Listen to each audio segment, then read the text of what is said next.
Arjun career ను పుష్ప ముందు పుష్ప తర్వాత అని చెప్పుకోక తప్పదు. ఎందుకంటే ఈ సినిమాతోనే పాన్ ఇండియా లెవెల్లో బ్లాక్ బస్టర్ అందుకున్నారు బన్నీ. సౌత్ లోనే కాకుండా బాలీవుడ్ లో కూడా సినిమా కాశుల వర్షం కురిపించిందనే చెప్పాలి. ఇక బన్నీకి అయితే ఉత్తమ నటుడుగా నేషనల్ అవార్డు కూడా తెచ్చిపెట్టింది. దీంతో పుష్ప 2 సినిమా గురించి పాన్ ఇండియా లెవెల్లో అందరూ ఆతృతగా ఎదురు చూస్తున్నారు. ఇక వీరి అంచనాలను రెట్టింపు చేస్తూ బన్నీ పుట్టినరోజు సందర్భంగా పుష్ప 2 ది రూల్ టీజర్ ను మూవీ టీం అయితే ఈ రోజు రిలీజ్ చేసింది. ఈ టీజర్ ఎలా ఉందో చెప్పబోయే ముందుగా మన ఛానల్ ని మొదటిసారిగా చూస్తున్నట్టయితే సబ్స్క్రైబ్ చేసుకోండి.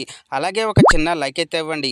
పక్కనే ఉన్న బెల్ ఐకాన్ అయితే క్లిక్ చేయండి. భారీ అంచనాల మధ్య రిలీజ్ అయిన ఈ టీజర్ ఫ్యాన్స్ కి నిజంగానే మాస్ జాతర చూపించింది. మొదటి నిమిషం నుంచి చివరి వరకు పుష్ప మేనియాతో ఫ్యాన్స్ ఊగిపోయేలా టీజర్ ను కట్ చేశారు. బన్నీ స్వాగ్ స్టైల్ ఏమాత్రం తగ్గేదేలే అన్నట్టు అనేలా ఉంది. గంగమ్మ జాతరలో చీర కట్టుకొని మెడలో నిమ్మకాయల దండ, పూలమాల, కాళ్ళకి గజ్జలు, కళ్ళకి కాటుక వేసుకొని ఒక చేత్తో శంఖం మరొక చేత్తో త్రిశూలం పట్టుకొని పవర్ఫుల్ గా ఎంట్రీ ఇచ్చాడు బన్నీ. ఇక రౌడీలను చితక్కొడుతూ చీర కొంగుని దోపిన సీన్ అయితే అదిరిపోయిందనే చెప్పాలి. 1 నిమిషం 8 సెకండ్లు ఉన్న టీజర్ చూస్తుంటే ఫ్యాన్స్ కి బుర్ర పాడైపోయేలా ఉంది.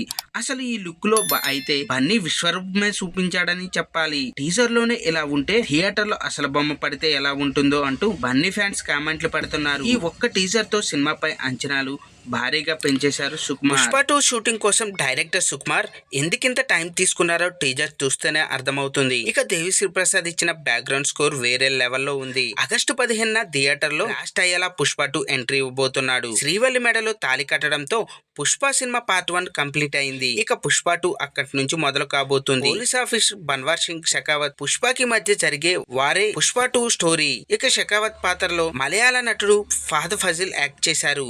హీరోయిన్ గా రష్మిక నటించింది. రావు రమేష్, సునీల్, అనసూయ సహా పలువురు కీలక పాత్రలో యాక్ట్ చేశారు. చూశారు కదా ఫ్రెండ్స్ ఈ రోజు టాపిక్. ఈ వీడియో కనుక మీకు నచ్చినట్టయితే లైక్ చేయండి. మీ ఫ్రెండ్స్ తో షేర్ చేసుకోండి. ఎలా ఉందో కామెంట్ పెట్టండి. అలాగే సబ్స్క్రైబ్ చేసుకోవడం మాత్రం మర్చిపోవద్దు ఫ్రెండ్స్.